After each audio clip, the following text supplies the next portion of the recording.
Hi అండి, అందరికీ నమస్తే. నిన్న మై జియో యాప్ డౌన్లోడ్ చేసుకుని దాంట్లో మనం ఎన్ని రోజులకి అయిపోతుంది అదంతా చూసాం కదా. ఈరోజు రీఛార్జ్ ఎలా చేసుకోవాలో చూద్దామండి. చాలామంది ఫోన్పే ఉంటుంది, గూగుల్ పే ఉంటుంది, మై జియో యాప్ ఉంటుంది, అయినా కూడా ₹2 ₹3 ఎక్కువ కట్ అవుతుంది. అలా కాకుండా మై జియో యాప్లో చేసుకుంటే ₹1 కూడా ఎక్కువ కట్ కాదు. అదే ఈ వీడియో. చూద్దాం ఎలా రీఛార్జ్ చేసుకోవాలి. ప్రతి ఒక్కరూ ఉపయోగించుకోవాలి. ఫస్ట్ మీకు మై జియో యాప్లో కన్నా మన ఫోన్పేలోనే మీకు చూపిస్తాను.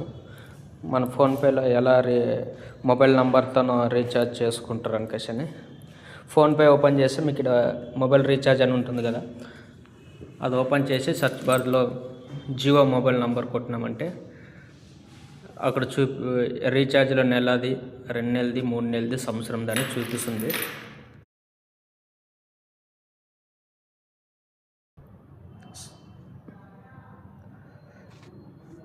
ప్రతి ఒక్కరు మ్యాక్సిమం 299 రీఛార్జ్ చేసుకుంటారు కాబట్టి మీకు అదే చూపించడం జరుగుతుంది.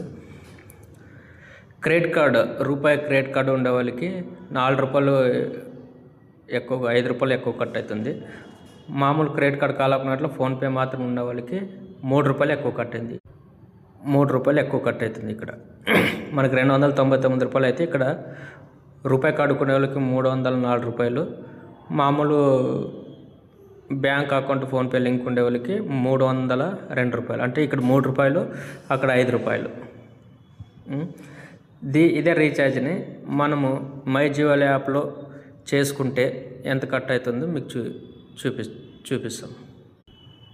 చూపిస్తాను చూడండి.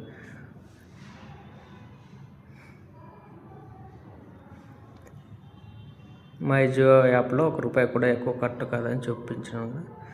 ఇక్కడ చూడండి. ఇప్పుడు ఆల్రెడీ మీ నంబర్ ఉంటుంది కాబట్టి దీంట్లో డైరెక్ట్ కింద ఇక్కడ రీఛార్జ్ అని కింద లైన్లో, పూర్తి కింద లైన్లో మీకు ఇక్కడగా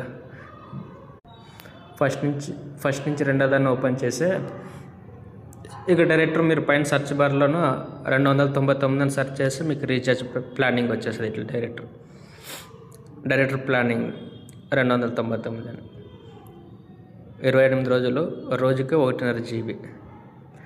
ఇక్కడ మీరు 5G చేసుకుంటారా లేదా మామూలు 1.5 GB చేసుకుంటారా అని చూపిస్తుంది. మీరు 1.5 GB కాబట్టి ఇక్కడ చూడొచ్చు. క్రెడిట్ కార్డులో రూపాయి క్రెడిట్ కార్డులో చేసుకున్న 299, మామూలు నెట్ బ్యాంకింగ్లో మనం ఫోన్పే లింక్ ఉంటుంది కదా, దాంట్లో చేసుకున్న 299. Okay, thank you.